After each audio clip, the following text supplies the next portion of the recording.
तुम मुझे भयभीत करने का प्रयास कर रही हो, तो देखो देखो दुर्गमासुर की अपार शक्ति को देखो।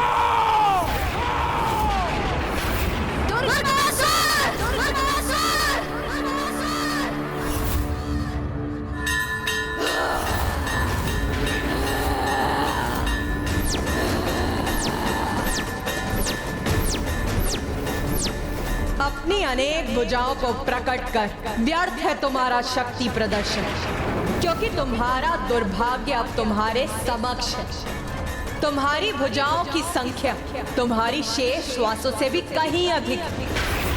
अब तुम्हारा अंत अत्यंत निकट है दुर्गमासुर।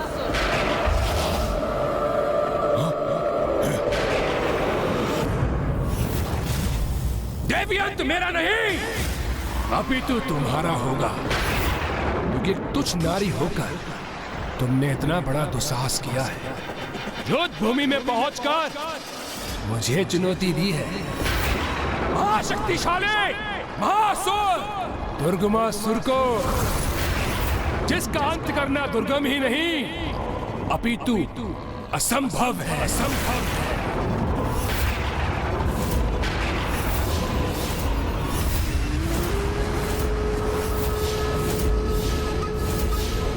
इस दुष्ट का इतना दुस्साहस! भैया, इस दुष्ट के इसी दुस्साहस से अब इसके पापों की गागर और तीव्र गति से भरेगी। आप चिंता मत कीजिए भैया, अब इसके जीवन की उल्टी गिनती आरंभ हो चुकी है। देखिएगा, शीघ्र ही अंत होगा इस दुष्ट का।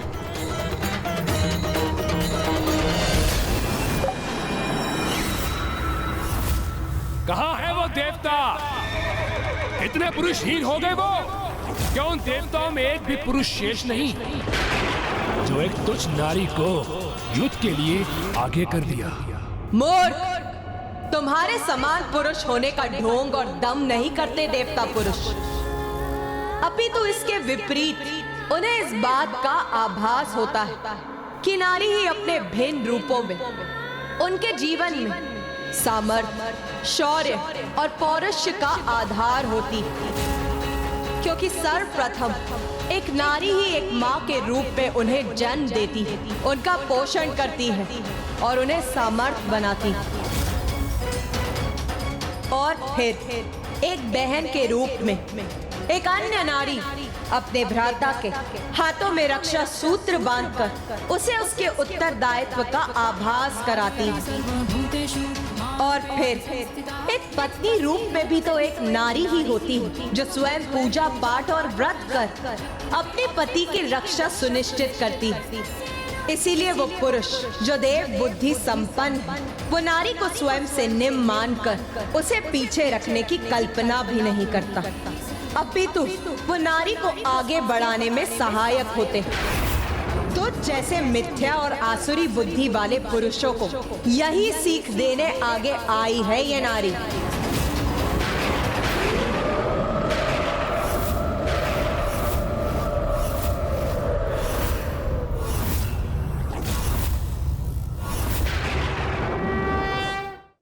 ये तो बड़ी भूल की तुमने देवी। नारियों के समान अपनी जीवा और पांव दोनों को नियंत्रण में रखना चाहिए था, किंतु तुम्हारी ये भूल अब तुम पर बहुत भारी पड़ेगी। तो क्या मेरे अजय सेनापति तुम्हें सिखाएंगे? एक नारी का अधिकार आगे बढ़ने का नहीं, अपितु पीछे रहने का ही होता है।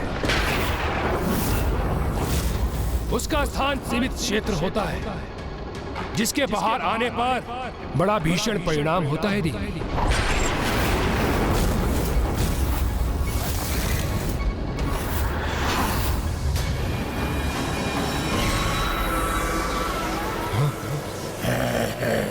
अतिरिक्त ऊर्जा प्रदान कर अपने सेनापतियों को और अधिक सशक्त बना दूंगा मैं।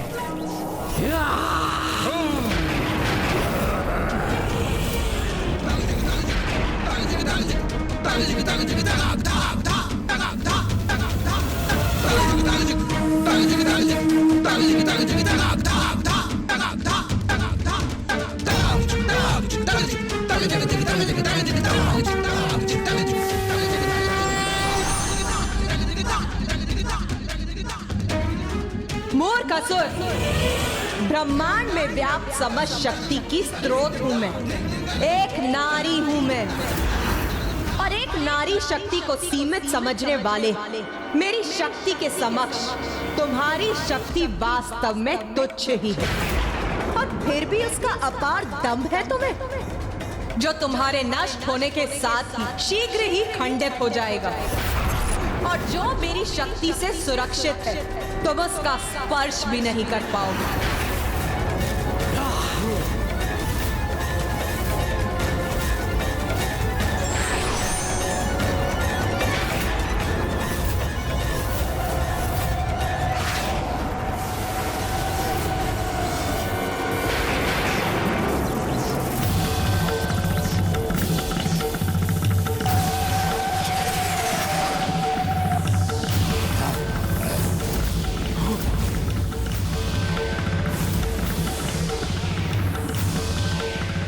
इन असुरों के चारों ओर ये वृत्त रूपी घेरा क्यों उत्पन्न कर दिया है माँ ने? ध्यान से देखिए इस वृत्त को।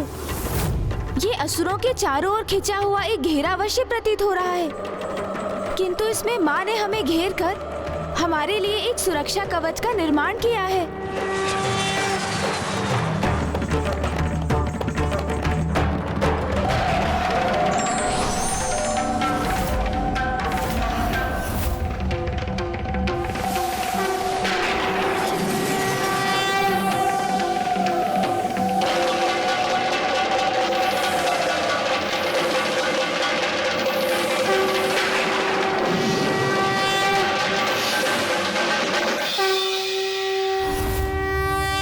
माँ को ज्ञात है कि इस युद्ध के आरंभ होने पर यहाँ अनंत शक्ति का प्रयोग होगा, इसलिए हमारे और शेष सृष्टि के चारों ओर अपने दिव्य सुरक्षा कवच का निर्माण कर अब माँ सभी की सुरक्षा के प्रति निश्चिंत होकर युद्ध के लिए तत्पर हो गई है।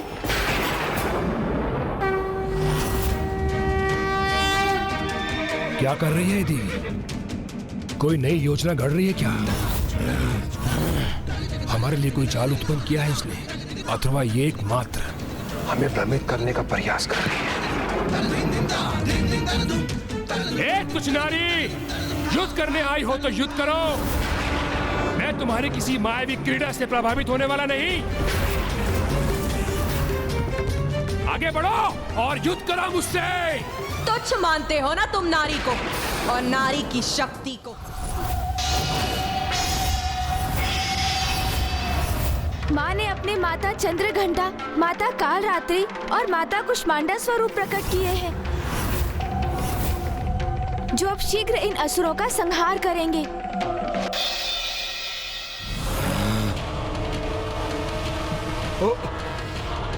ये तीनों देवियां तो अत्यंत भयंकर प्रतीत हो रही हैं। हाँ, और ये तो जैसे हमारा भक्षण करने के लिए तत्पर हैं।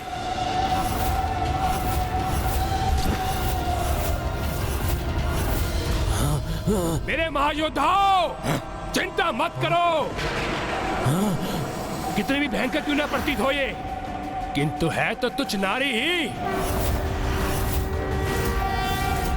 परस्पर कला में भले ही पारंगत हो ये, किंतु तुमसे युद्ध करने का सामर्थ्य नहीं है इनमें।